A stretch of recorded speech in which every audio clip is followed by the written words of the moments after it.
York Giants 17, Seattle Seahawks 12-1. The Fighting Joe Judges bullied Seattle on the road, out-muscling the Seahawks and stifling Russell Wilson all afternoon, giving the G-men a 4-game winning streak and sole possession of first place in the NFC East.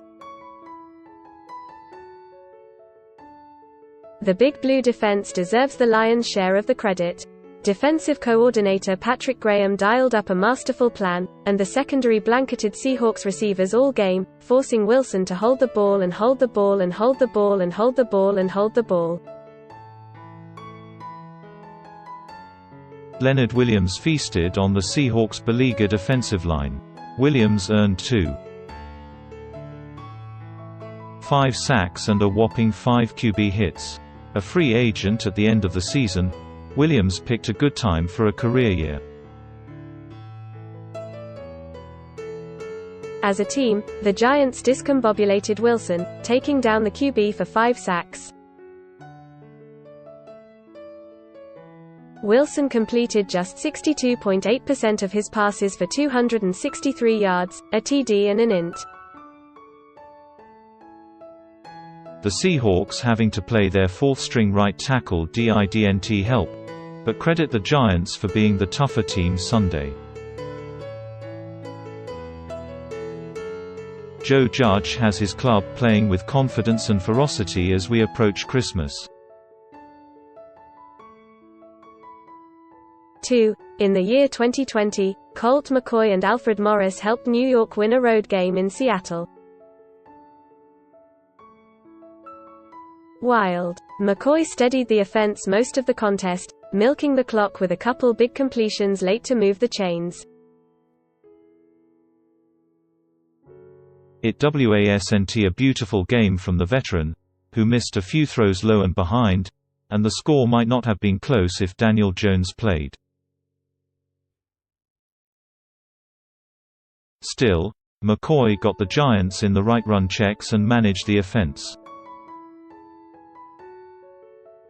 His one big mistake was a red zone int in the first quarter. McCoy leaned on the ground game, which gashed Seattle's second level. Wayne Gallman averaged 8.4 yards per carry, taking 16 totes for 135 yards, shedding tackles.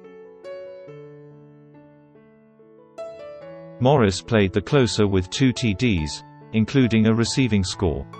Despite earning just 290 total yards, unlike their counterparts, the Giants took advantage of their opportunities, going 2 of 3 in the red zone. It was a bully ball game for Judge's squad with a backup QB. 3. The Giants, 5-7, put themselves in position to swipe the NFC East with a big win over a potential playoff foe. Big Blue proved it has a defense that can slow any opponent. The improved play of Graham's unit as the season has worn on has been impressive. If they can make Wilson scatterbrained, the Giants can stick with most teams, particularly in the NFC. Big Blue's slate isn't easy down the stretch, but if Jones returns soon, the Giants would be the best bet to stick atop the division.